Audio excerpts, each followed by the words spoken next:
This is my lifestyle, my dream on screen. Girl, it's your world. The planets ring about you. Must be your birthday.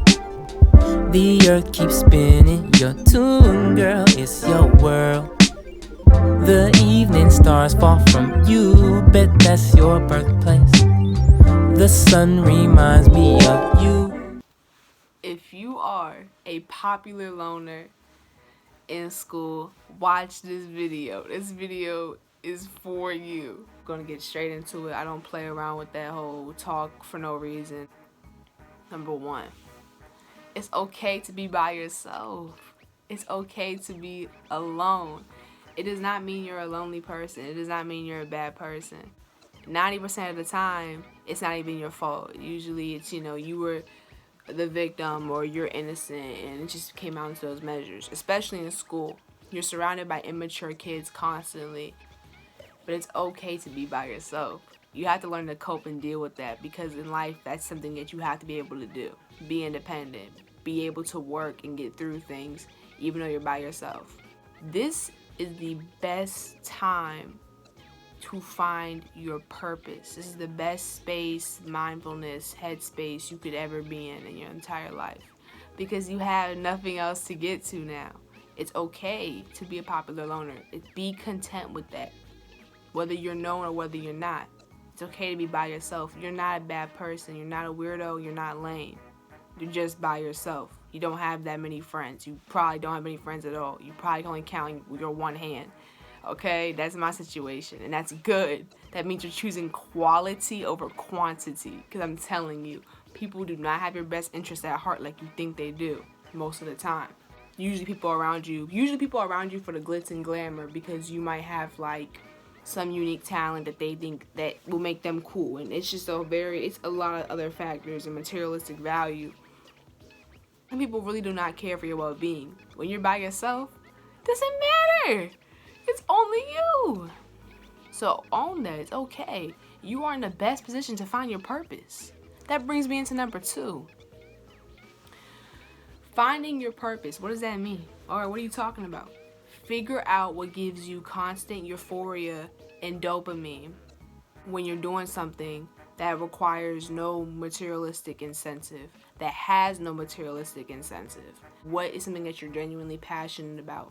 That's how you find your purpose. That's how you find what you're genuinely going to be happy doing for the rest of your life. Seriously, little things. Without incentive in a materialistic value sense, so without money, without cash being involved, that is your purpose. That is what you're happy doing. And you can only find that usually when you're by yourself. It's rare you'll ever see groups doing that. You won't. You're not missing out either if the squad's hanging out. That's them spending their money and spending time on other stuff that does not matter or give you any purpose. 3, there is always something for you to do. We are in the era and generation of technology. There has been enough innovation for you to find something that you enjoy doing and pursuing that. There are tons of clubs and activities at school. If you feel like you want to fit in, or you feel like you want a crowd and you just don't want to be in the it crowd because it's not it, there are tons of clubs to project your purpose and get you into something, so at least you are distracted and you're busy with something. It teaches you discipline. Reason why student athletes tend to have good grades, even though it's not always the case, but the best ones, or some athletes do, is because they're given and are taught discipline through this. Because now they have to work in a certain time span and get ready for practice and training at the same time. Find a club, find an activity. You can't lose. Go to your administrator. What can you lose from that? You're just speaking to an adult. You're just speaking to somebody who knows and has experience, knows the building. Don't be nervous. A lot of times you might be by yourself because you have really huge insecurities and get very nervous speaking socially. Don't. Be outspoken verbally. Say what you have to say to help yourself. Never lower your standards because you're nervous or because of an insecurity. That's only going to set you back in life. Number 4. You don't need, oh my goodness, I think this is probably like my biggest one. Not because I'm dealing with this problem, because I notice it so much. It's ridiculous. Number 4. You do not need to post or feed off of social media pressure. You do not need to post on social media, period. If you don't want to post, talk to anybody, look at anybody's story, then just don't. Okay? The world is yours. No one is forcing you, and you shouldn't force yourself to. That's what it really is. It's your psychological telling you that you have to know what's going on. You don't. It serves you no purpose. Now you're gonna be upset because you're not out hanging with whoever's out at the mall. What? And it's funny, it might be humorous, but that's the truth. That's the cold truth that people deal with. They can't assess that in their head that it does not matter. You don't need to know what someone else is doing. Your heart is beating and you're breathing watching somebody else live a life. That is the weirdest, strangest thing I've ever noticed. And I can't talk because I do watch YouTube channels, but at the same time, it's like I'm not obsessed to it to the point where I can't be by myself. No, I can turn my phone off and just read a book. I did it literally the last week. I don't care. I do what I want to do now. Spend time with yourself and you accept who you are and you accept the fact that you don't have a lot of friends.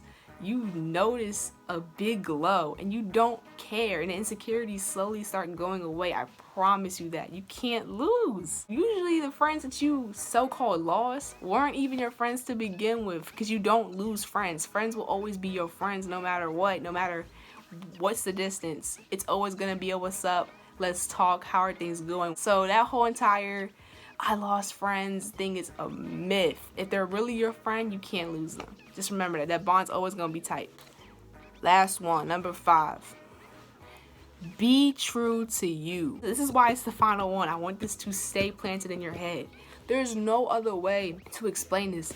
Be true to you. I cannot say this any other way. Everyone's usually fake or far from themselves because they're busy and worried about what everyone else is doing. They're in these groups or in these squads that serve them no purpose. It does not help them in their journey. They don't even know what they love doing anyways. They're too busy partying, and it's nonsense. Be true to yourself. And when you're at school especially, put your earbuds in, play some artists that you're getting into, start focusing on other things. Don't look at people's outfits, jewelry, clothing, hair. Don't look at it. Don't pay attention to it. Just look at the wall, look at everything else, and mind your business.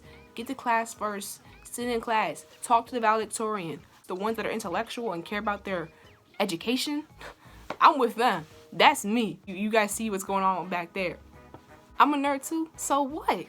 Okay, if I'm focusing, I'm around people who are going to only bring me up in life, I'm going to keep doing that. Talk to somebody who is genuinely interested in education and academics, because most of the people you're around, they're out here doing all these other things that has nothing to do with why you're at school. It makes no sense, does it? Why are you with people who don't care about school and are always complaining about work? Handle your business and get on with it. So be around the kids that are in class right when it begins who are already on it. If you are a popular loner, do not ever force yourself to fit in. It never will work. It never will work. Be true to you. I cannot express that enough. There is nothing you can lose. It's only a gain if you are yourself. Because at the end of the day, only you can respect that. And if you can't respect yourself, it's because you don't love yourself. Until you do that, you're not going to enjoy your surroundings. You're not going to enjoy life. You're going to continue going to sleep sad. Things are not going to go your way. You need to live for you. Survive for you. This is your world. The world is all yours. And I want to make that very much clear as a fifth and final advice as a popular loner. Anyways, tell me if this helps you in the comments. It should not take you until you have to be self-quarantined because there's a disease spreading for you to realize who really has you and who's really around you. But that does show people are fake. And fake comes in all shades, colors, sizes, and numbers. So be aware now. Alright. Your tune, girl, it's your world. Go Rejjie. The evening stars fall from you. Tune, girl, it's your world. Go Rejjie. The evening stars fall from you.